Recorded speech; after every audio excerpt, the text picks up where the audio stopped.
Check another one of our videos here on YouTube.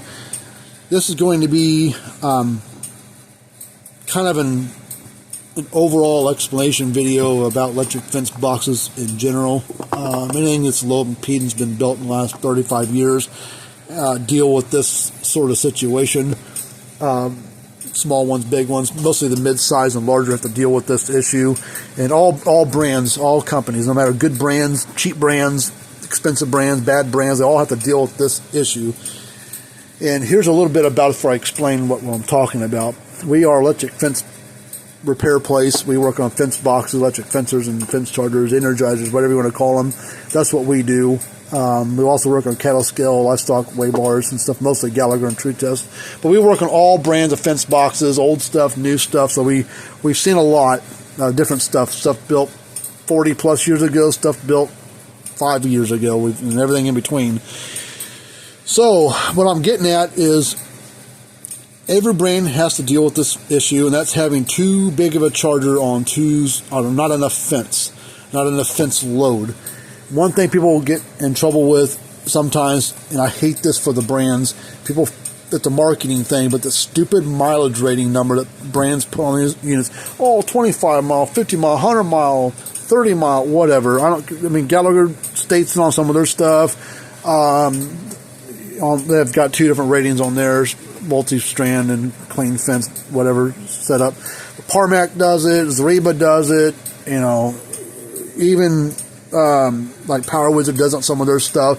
I don't like that. And that's based off of a single strand of clean fence, 12.5 gauge high tensile fence wire is what that mileage rating is based off of. So we got to kind of take that with a grain of salt, those stupid mileage ratings. It's a marketing number more at best. So you got to consider multi-strand, smaller gauge wire like 14, 16 gauge fence wire, the cross fencing, the rope, poly rope, the netting type stuff, the poly tape, all that stuff has a lot more resistance in it, and it cuts down that stupid mileage rating stuff. So you're really shooting yourself in the foot if you just base it off the mileage rating alone. So you mostly want to look at a joule rating of the fence charger. What joule is it rated in? That's one thing you got to consider. Now, when it comes to having too big of a charger on too small of a fence, what happens is, say a unit is designed to run and cover 250 acres of area. So say you got like a 7, 8, 9 joule unit designed to put out and cover 200 to 300 acres of fence of area, multi-strand, whatever, single strand, whatever, and you've got it on 7 acres or 25 acres. Well, if you have a charger like this one or some other brands, and this particular one has a full power, half power switch, I'll explain that here in a second, what that's all about. If you don't have one that has a half power, full power switch, what brands have to deal with is not being able to get rid of all the power that's being developed on the inside of the unit. So say it was trying to put out 300 acres worth of energy on 25 acres of area, even with multi-strand setup out there. Well, it's not going to be able to get rid of all the energy that's being produced and built up on the inside. It has to discharge all that power from the capacitor board through that transformer out to your terminals. Well, if it can't get rid of all that energy because you don't have enough fence out there, all that energy that it can't get rid of internally is going to be dissipated as heat inside of the part. It's not like ambient temperature thing gets warm. Yeah, they get warm, but the transformer is going to get pretty hot on the inside. The board where it discharges all the energy from is going to get hot because it's going to try to pump all that energy out, and it can't because you not enough fence load out there to help alleviate some of the energy that's being pumped out of this thing to get rid of all of its energy out of itself. So how brands, some brands, not all brands, deal with this, they do one of three things or multiple of those three things. Is they'll either build their transformers and circuit boards beefier, heavier duty, like coils on side, and the copper winding on inside the transformer is bigger, heavier duty. They use bigger, better parts on the board where it discharges the energy from. They'll use higher amperage, higher voltage, rated parts to handle the stress.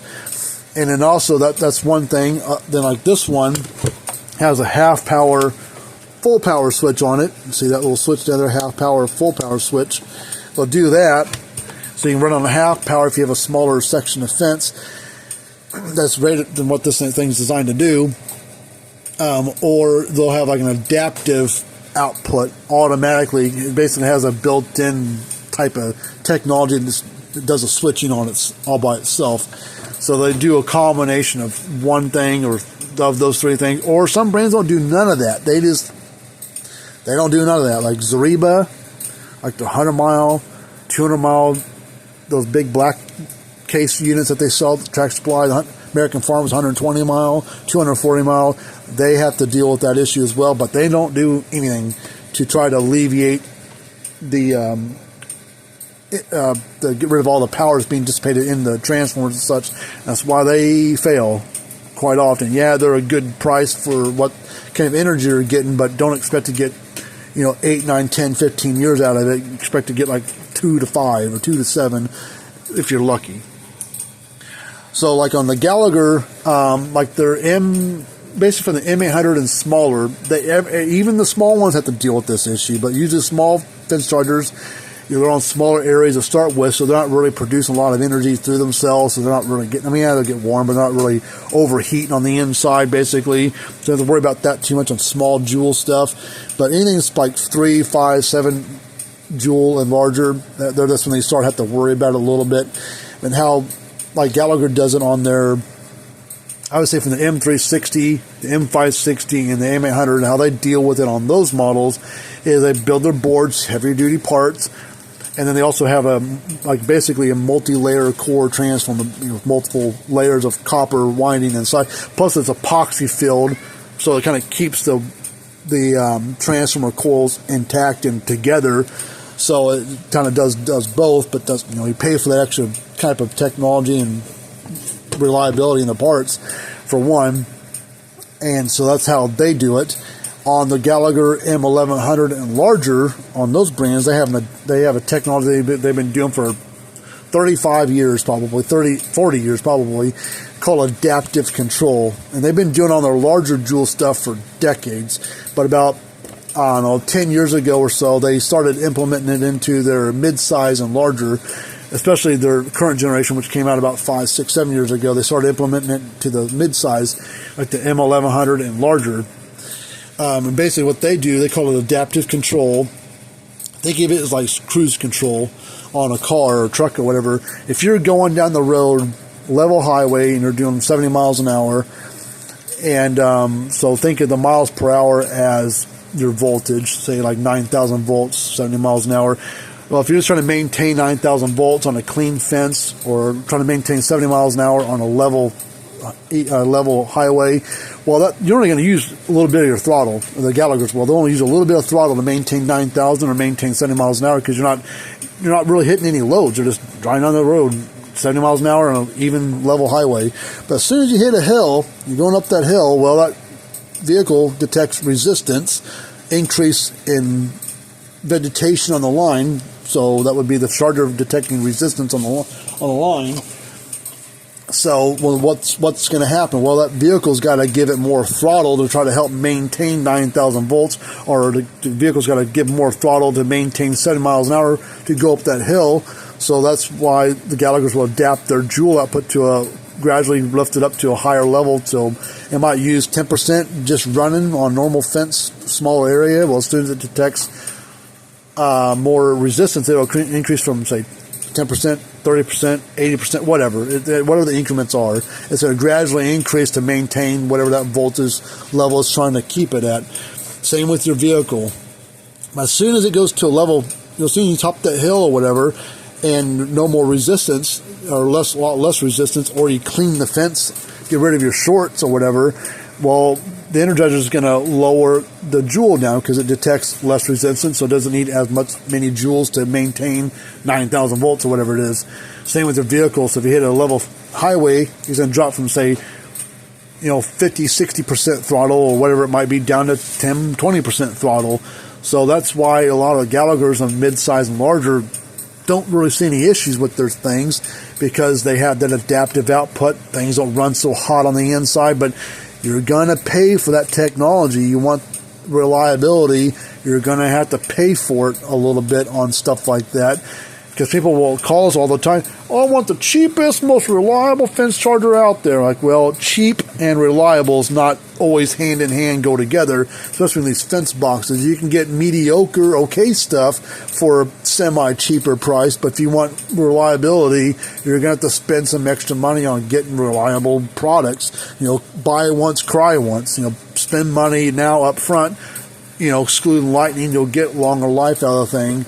On stuff. But how these Kenkos do it, at least on the 13 joule model, is they had the switch on their half power, full power switch. So basically, it's a 13 joule output unit, and that's on full power. On half power, it's about 7.5 output joules. So on a smaller fence, cleaner fence, I always tell people run these on half power.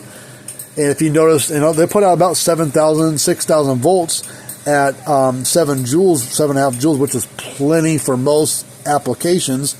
But as soon as you spring and summer comes around, you notice that your voltage falls down to, say, 4,000, 3,000 volts. Like, oh crap, that's not good enough. I got some shorts out there, but you don't have time right now to fix your fence or clean the fence. Well, crank that thing over to full power, bump that thing up to 13 joules to kind of get that voltage up higher, fight through the shorts on the fence.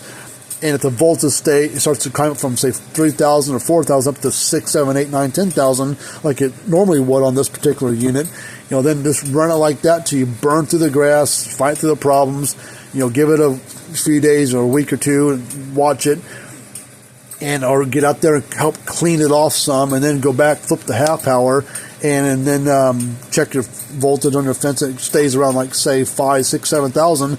Then just run on the half power. You're back to going good again. So basically, like doing that adaptive control like Gallagher does, but you got to do it manually. It only gives you half throttle, full throttle. Basically, it doesn't give you like 10% throttle, 30%, 50, 80, 90. It doesn't gradually build it up like cruise control in a car. It basically gives you half throttle or full throttle. So run on a full half throttle. That'll be more than plenty for most applications.